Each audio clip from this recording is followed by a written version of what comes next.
3 hours before we were supposed to leave for a family trip, Mills suddenly said, "Are you really coming with us?" She reminded me that I'm just a daughter-in-law and suggested I should stay home. I was excited about this trip abroad and had planned everything. I hoped it would help me get closer to my in-laws, but instead of improving, things got worse.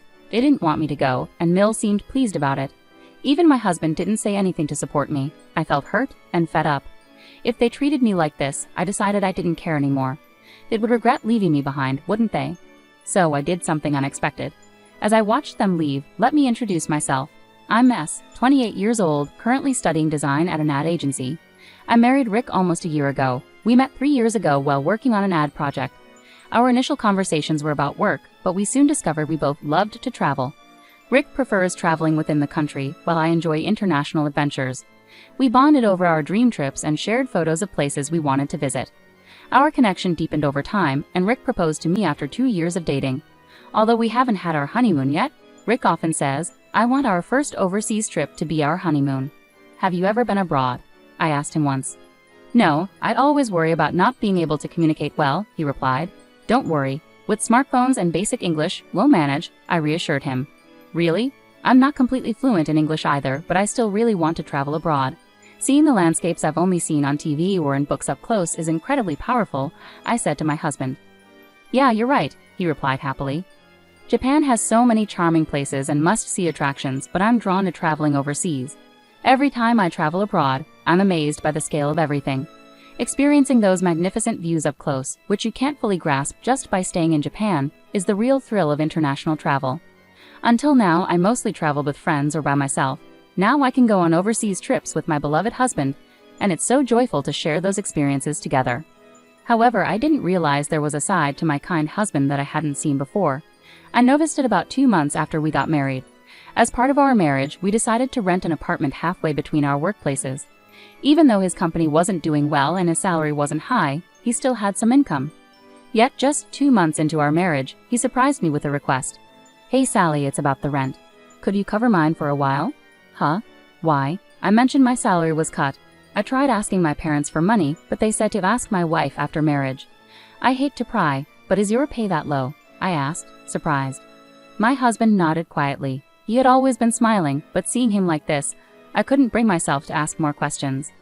I never expected something like this just 2 months into our marriage. I felt disheartened. I should have made sure to understand each other's salaries before getting married. I couldn't ask him to take on extra work, especially with his already long hours. I simply said, "Got it," and decided to cover the rent completely starting that month.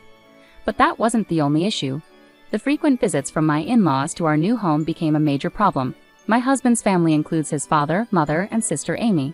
Since I agreed to cover my husband's share of the rent, my in-laws started coming over more often. They would arrive unannounced, have dinner, and sometimes even stay overnight without warning. It's not that I disliked my in-laws, but I felt uncomfortable, especially around my mother-in-law, who seemed to hold a grudge against me.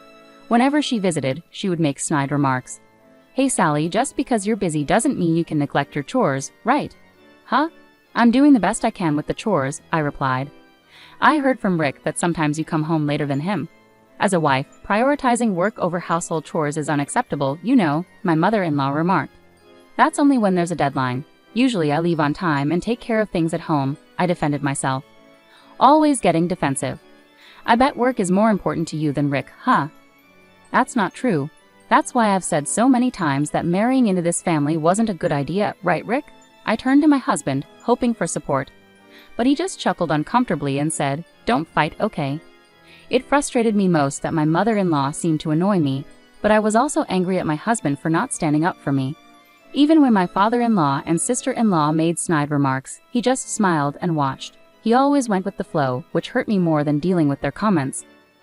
One day, when I came home from work, I found my husband looking at a Hawaii travel guidebook. "What's that for?" I asked, curious about the sudden interest in travel. As I asked, he lit up with excitement and eagerly began to speak. "Hey Sally, how about going on a trip to Hawaii together?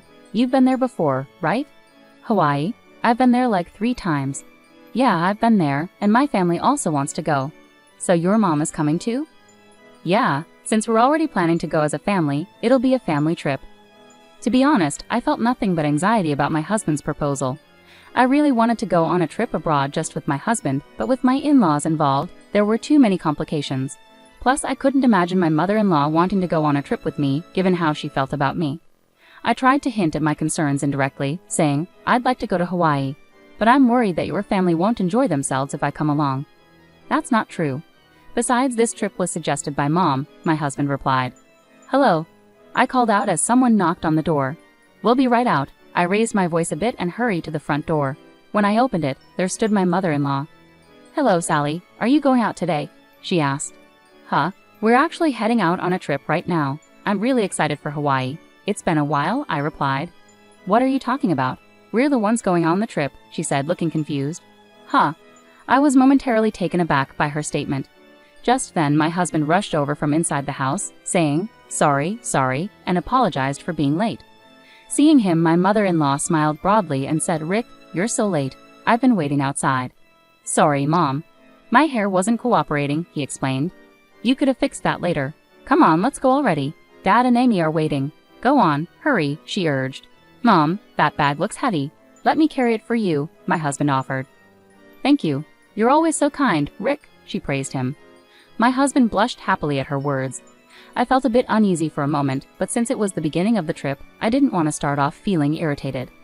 Following them, I grabbed my carry-on and began putting on my shoes. Then my mother-in-law looked puzzled and slowly said, Wait a minute, Sally. What are you doing? What do you mean? I'm putting on my shoes too. We're going on a trip together, I replied, confused. Enjoy your trip then, she said coldly. Huh? What are you saying? We're all going to Hawaii together, right? I said, bewildered. I glanced at my husband, but he avoided eye contact with me. Seeing his reaction, my mother-in-law chuckled mockingly and said, Seriously, you weren't actually planning to come along, were you? Huh? Come on, cut it out. Why would I not be coming on a family trip? But this is supposed to be a family trip, you know. Huh?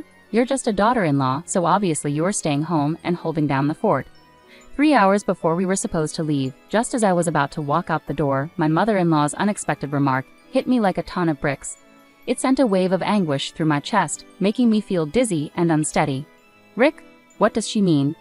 I asked, desperately seeking clarification from my husband. I asked my husband, but he didn't respond. Instead, he headed towards the car with my MIL, leaving me feeling like I might collapse any moment. In that instant, my feelings towards my husband and my in-laws cooled rapidly. What did I expect? Maybe it was foolish to hope my MIL would ever support me, but I never imagined Rick would betray me like this. It became clear he had no intention of standing by me from the start. It all felt so absurd. I decided I didn't care anymore. That's what I thought. I did love my husband, that much was true. But I realized I was in love with an idealized version of him, not the real person. A spineless puppet who couldn't stand up to his family, a pawn dancing to his mother's tune. What had I ever seen in him? If only I had seen this sooner, things might have turned out differently. But dwelling on regrets now won't change anything. I resolved to take action. Their trip was planned for a week starting today. With that knowledge, I packed my belongings into cardboard boxes and called my father to bring a car for me. As I waited for my father, my phone rang. It was my MIL calling. I knew why she was calling, but I ignored it deliberately. She must have been furious. She had been calling me incessantly lately. But I stood firm in my decision. I wasn't going to answer that call. Then my husband called. He probably had a lot to say. I took a deep breath and answered. Hello. Sally, you picked up. It's you? My husband sounded flustered, his voice trembling slightly. I could imagine how panicked he must be, and I couldn't help but laugh. What's wrong? Your mom kept calling me nonstop too. It's a disaster. We arrived in Hawaii fine, but I don't know where to go from here. I really want to check into the accommodation, but I don't know where it is or how to get there. What should I do? Huh? You're asking me now? You left without knowing anything, and now you're asking me. Isn't this your responsibility? But you made the reservation, right? I thought someone in the family would have the travel plans. And no one knew anything. Typical of my spontaneous in-laws, I chuckled bitterly, and he raised his voice. Just tell me the travel schedule already. No apologies, just irresponsible words from my husband. I knew it, but this guy is just his mother's son through and through. I muttered to myself, frustrated. I demanded to know the travel schedule from him firmly. Are you kidding me? I'm feeling seriously uncomfortable because of you guys, so why do you think only you should have fun? He protested. There's no way I'm telling you. Figure it out yourselves and manage on the spot, I retorted sharply. Do what? That's too heartless, isn't it? I'll buy souvenirs, so, he tried to reason. Souvenirs? I don't need them. Don't make a fool of me. I trusted you and put up with your family, but I've had enough. How could you? I couldn't hold back my disappointment. This incident made me realize that he's just as disappointing as his mother. I was used only for making travel plans and left out of the much-anticipated Hawaii trip. I couldn't forgive his family for this betrayal. Let them struggle in that unfamiliar place all they want. Wait, hey Sally, my husband's attempts to call my name fell on deaf ears as I firmly ended the call. After waiting for my father and leaving, I headed straight to my parents' house. Meanwhile, it turned out my husband and his family had a rough time in Hawaii without me. Despite arriving, they were in a panic because they didn't know where their original booking was. They ended up staying at a random luxury resort, paying $5,000 per night for 4 people, maxing out their credit cards in the process, which were declined. Eventually, they spent the last 3 days camping in Hawaii. With my husband's modest salary, there was no way he could pay off the maxed-out card. Ultimately, I decided to file for divorce, citing his financial irresponsibility. While I await my husband's agreement, I'm determined not to give up. I've already consulted a lawyer, so the divorce process is underway. This incident caused a rift in my husband's family. He blames his mother, and she blames him, leading to estrangement. As for me, I'll be staying with my parents until I find a new place. Initially worried, my parents now admire my resilience. I won't deny that I'm hurting, but dwelling on such a toxic family is pointless. This experience has taught me to better judge people in the future. That's my focus moving forward.